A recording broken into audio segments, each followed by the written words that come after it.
So we're gonna have three speakers join us on the panel, one of whom we've already met. So Nicholas from the European Space Agency, who knows he's got a very interesting question to answer in brief. So Nicholas, welcome back. And also please give a warm welcome to Anders Oskal, who is the Secretary General of the Association of World Reindeer Herders. So Anders, welcome to you. And also a very warm welcome to Oleg Solyakov, who is from the Ministry for Russian Far East and Arctic Development. So, Oleg, a very warm welcome to you, and please give them a Tromsø welcome. Oleg, I'm going to start with you, if I may, because I think it's very important we get as much as we can from the Russian perspective, because such a vast part of the Arctic is, of course, Russian Arctic. You've been listening to this discussion about how to marry up economic expansion, the development of new business opportunity in the Arctic, with this increasingly sort of overarching need to do it in a green, in a sustainable way that will satisfy the demands of the politics of today, also satisfy new investor demands to know that their money is going into green and environmentally sustainable business projects. How does this look from your perspective in Russia? What are you doing? Thank you very much for these questions. It's important, of course, for sustainable Arctic development as well as in Russian zone. So our minister created last year, and presently we are follow just to create suitable conditions for newcoming business, and we are follow, and our state follow liberal principles, and for company and states which will come to mining in Arctic zones as well. So for this case, we are the creations and national law which can provide suitable conditions, economical conditions. That means, as said already, colleague from Murmansk, it's mean for tax-free for mining LNG, for example.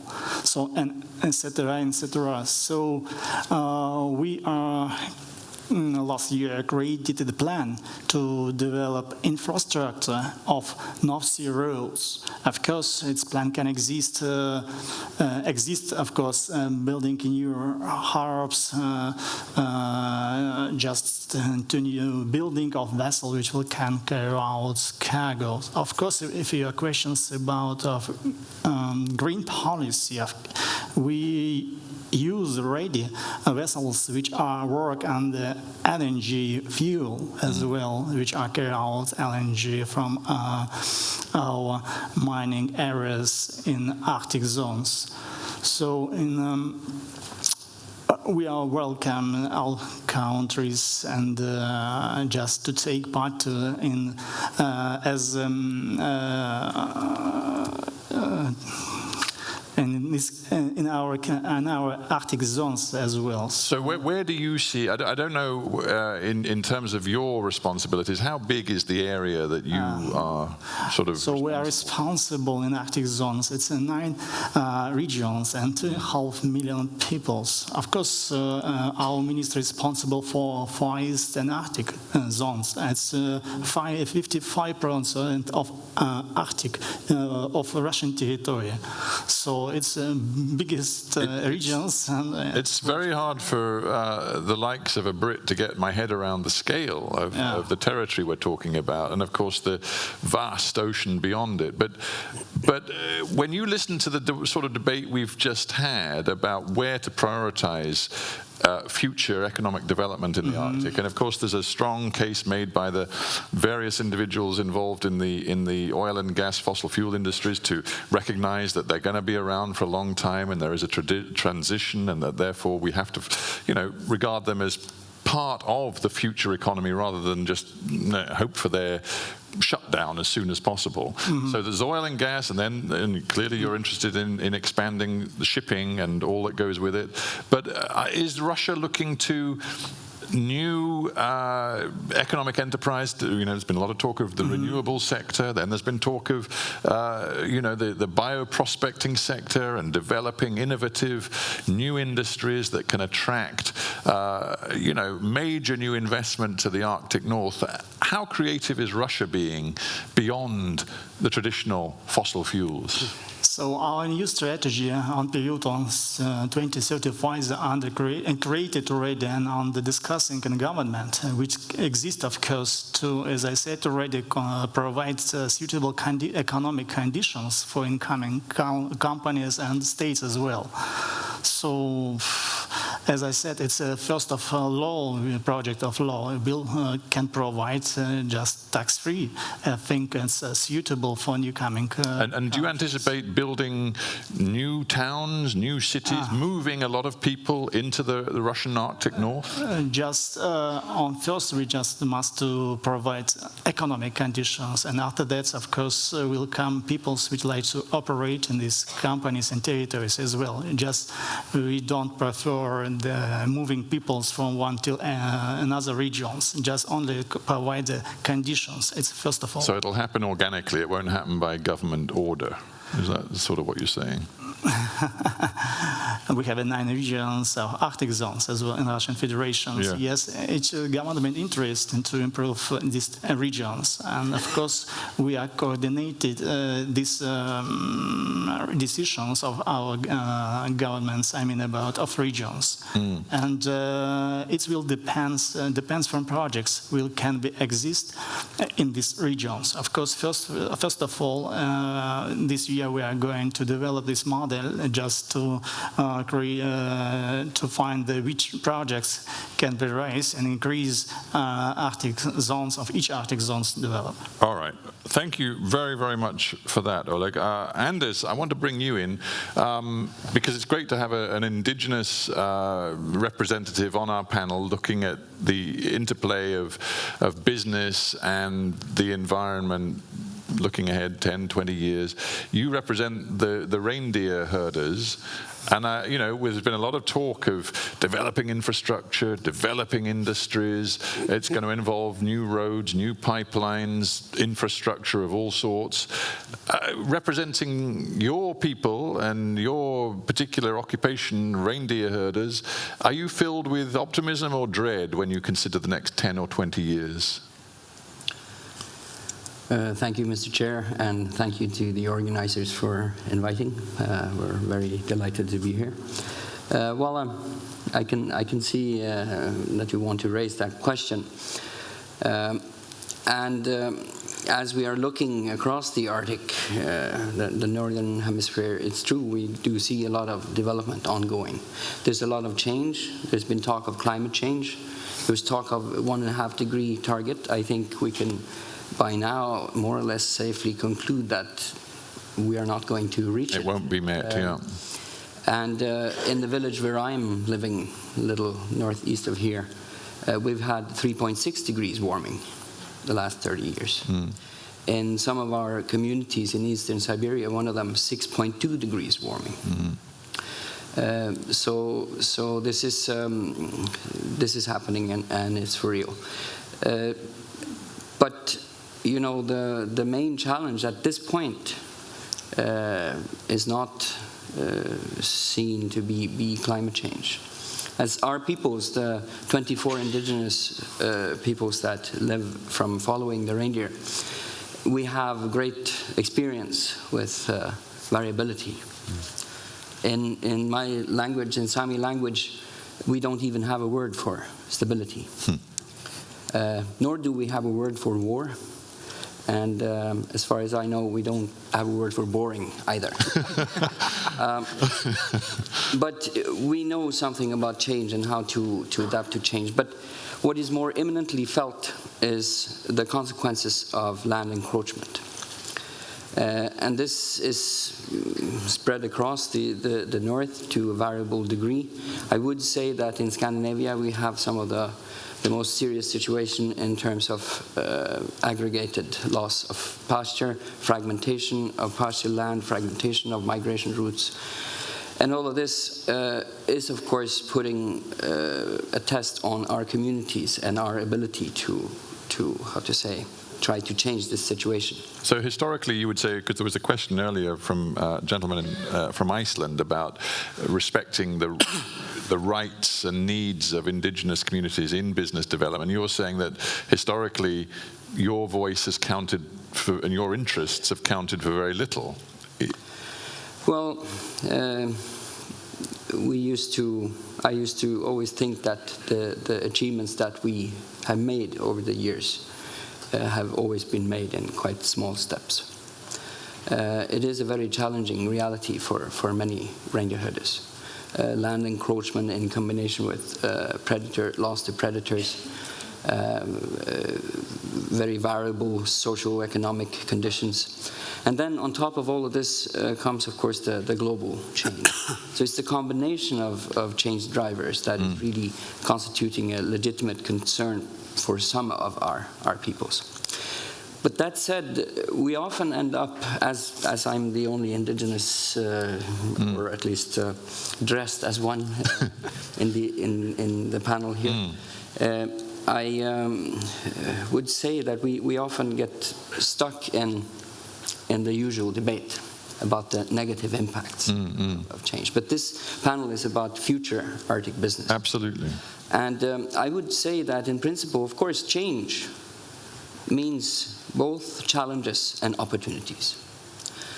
But the situation for our peoples is often that we have to spend so much time and energy on the negatives that we're not really in a good position to exploit the opportunities from a changing Arctic. And that is something which I think is quite important, because when we look at our Arctic horizon, when we look at the changes ahead, we have to do things differently. And if we fail to pursue also the opportunities for indigenous peoples on our own terms, we will have a much worse future, I believe. I'm just interested, obviously Russia has very significant, different, diverse indigenous populations in the Arctic.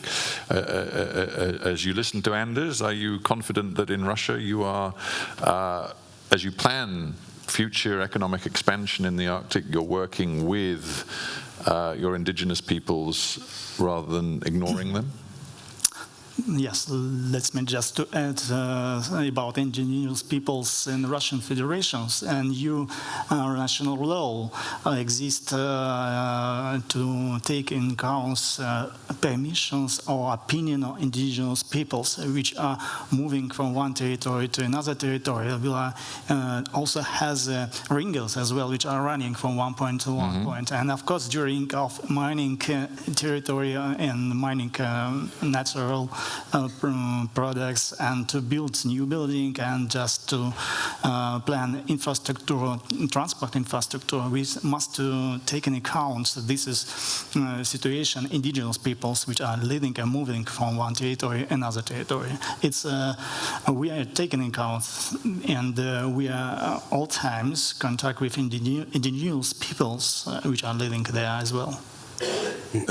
Is that what you hear from your colleagues working with the reindeer in Russia, Anders?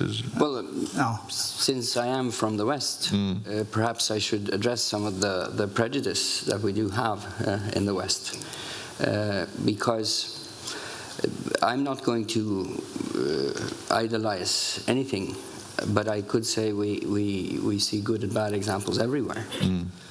But in the West, it seems sometimes we have an understanding that we are automatically better. We think, we are best in the West, yes, so to speak. But I think that is a dangerous notion, because according to our experience, that it's not always true. There are some good examples to be found everywhere. And as far as there was mention on the Russian territory, if we look to the LNG complex development in Yamal, the Yamal region, this is of course a difficult prospect. This land used to be used by nomadic Nenets, reindeer herders from time immemorial. And there are huge developments there. But in the midst of all this, we can also see that there is a very, very progressive legal framework in place in Yamal, the regional level legislation. And there are very good examples of consequences. One of the companies operating, one of the middle managers that we know of as an example, lost his job because he was fishing in lakes that were reserved for Nenes people to. Yeah. Well, it's a wise caution to say let's not jump to conclusions about who's doing better on this particular issue of respecting, in terms of indigenous people's rights, respecting their rights as business and infrastructure investment expands in the north. So thanks for making that point. I want to change focus now, and actually I want to get back to questions from all of you, but we've already got one question hanging in the air, Nicholas, which is for you, and it's as a representative of the European Space Agency, to get your reaction to Donald Trump's preoccupation with developing a US Space Force with a very fancy logo and a mission, it seems, to make space America's next military frontier.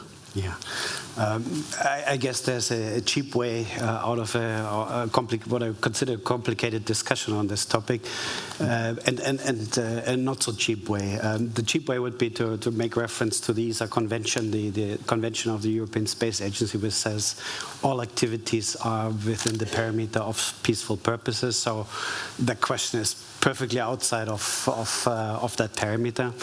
On the other hand, just to give you a bit of substance on that question, there's a very practical consideration that comes with that announcement, which is not only specific to that activity, but to many other activities that are picking up and developing further in space. It's the management of the infrastructures in space. If we have a Earth observation infrastructure which is providing operational services, operational information for businesses and everything else. We have a commercial domain that is also adding to that infrastructure. And now we're having a whatever scaled defense infrastructure in space. The management of this infrastructure becomes quite a challenge. Well, it does. I mean, earlier we heard a speaker saying that in his view, he was a marine scientist, saying that marine science, he said, was one of those areas of scientific work where global cooperation is truly the norm. And I guess we'd all like to believe, because of the importance of space science and what it can do, you know, as you've explained, in practical terms, to help people, for example, in the Arctic, to truly understand what is going on in their environment, to add a huge amount of data and scientific knowledge to the Arctic.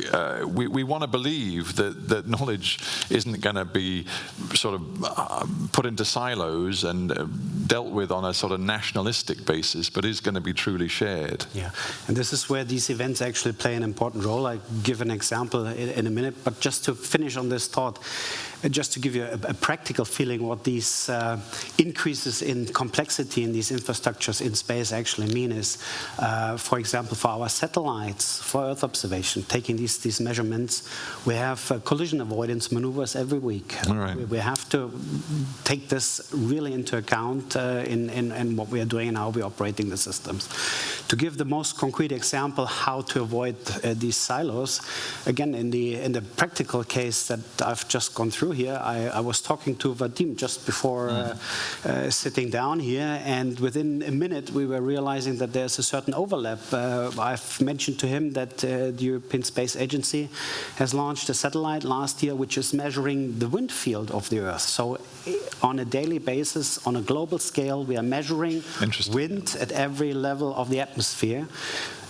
Which vital info for renewable investors. Vital info for the wind industry. That's a great example. However, the main purpose at this time is to improve the weather models. Weather models can greatly profit from that type of information, get significantly better.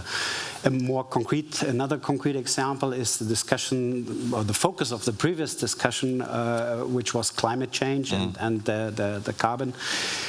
We still have difficulties is differentiating between anthropogenic and natural carbon in the atmosphere, and to identify carbon CO2 sources, for example, we need a new generation of sensors and satellites in space. This is one of the high priority missions of the European Union and the European Space Agency, is to have a satellite system with several satellites in space in 2026 to support the stock take of the Paris Agreement. Yeah, no, it's hugely important. Well, I'm delighted to hear that despite Brexit, we're not actually Brexiting from the ESA. That's good news. It's something I can cling on to. Now, look, we've got about 4 or 5 minutes left for questions, and obviously our grand theme is still the various different ways in which business development, economic development in the Arctic is going to change the Arctic, and how it's going to be done, and what we mean by sustainable and responsible business growth in the Arctic. And it can be oil and gas, it can be all those other sectors we've discussed. But I'm still very much open to questions. So you don't have long left to ask a question, and I know I stand accused sometimes of missing people on the sides and the back. So, well, Vadim, you're not going to have the first question because we've already heard from you, but ma'am, we'll get a microphone to you, and do raise an arm loud and proud, or if an arm can be loud, if you're on the sides or the back, so that I can catch you. But let's get a microphone to the lady here first. Ma'am, go ahead. Thank you. I'd like to hear from the gentleman, I didn't catch your name, but the Indigenous representative.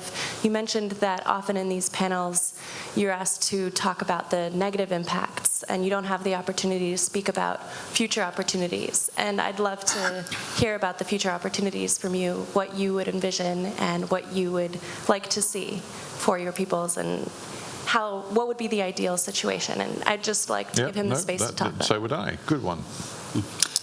Yes, thank you. Well, so given this change, what future could we envision for ourselves? I mean, our constituency are nomadic reindeer herders. They don't live in the cities. So for us to have a good development for ourselves, how could we build our future on our own premises, our own knowledge, our own resources, our own people? We believe one of the answers lies within the sphere of food, because Arctic indigenous peoples have their own culinary universe that is the least explored part of the culinary world today. And mind you, products like Parma ham, Serrano ham, and so on, those are not products invented by industry. Those are handicraft products.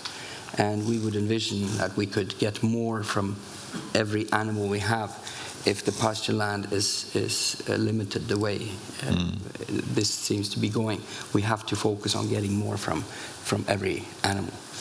So to release the potential in our food culture is certainly something that we would work for.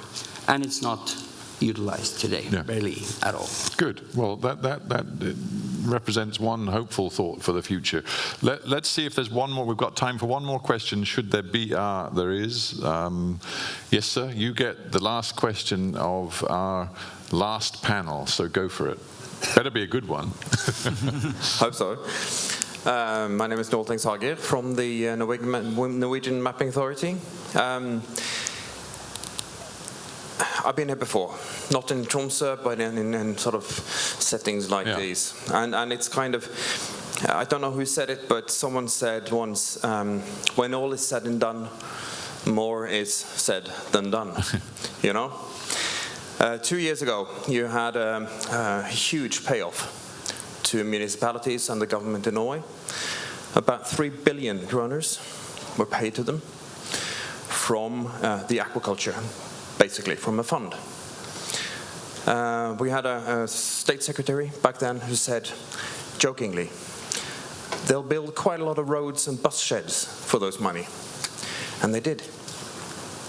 But we've been to conferences for years where we talked about the importance of the climate changes, and the knowledge. Now this year, there's another payoff from the fund. it's going to be quite exciting to see how the municipalities invest their money this time. Will they actually not only talk the talk, but actually do the walk? Is that a question for anybody, or just a big thought that we can all conjure with as we walk away from here? It's an interesting thought. Does anybody want to pick up on it? And yeah, go on. Yeah, I think you are in a way right, but I think we are now, as I assess it, we are in a transitional time, and I think that we are all ready to onboard for a new future and develop new technology and new solutions. And so I think I agree with you that we are now living in time for action. Yeah. All right. Well, time for action is a good phrase, perhaps, to close this panel. Ladies and gentlemen, I've spent 2 days chairing panels, and obviously we've had a running theme through our Arctic Frontiers of the power of knowledge, and I'm rather glad that we've ended with people on stage that represent the diversity of insight and knowledge that we've brought to this event, because we've got, a reindeer herder of vast experience. We've got somebody who's brought the insights from northern Russia. We've got people representing different elements of the oil and gas and associated industries, from shipping to services, and we have thoughts from outer space as well. So goodness me, that is a range of knowledge that Arctic Frontiers has been dealing with this year. It's been quite an incredible sort of process for me, trying to sort of steer us through, but I hope as we've considered the present and the future of the Arctic, we've given you plenty to take away and think about. And I take your point, sir, that often conferences can seem a bit like talking shops where much is said and not much gets done. But you know what? All you can do is judge the way the Arctic issues are being handled by government, by business, by NGOs year on year, and keep a close watch on what actually happens after all the talk at events like this. So that's a duty for all of us, to see what actually happens and keep a close eye on it and try and play our part in affecting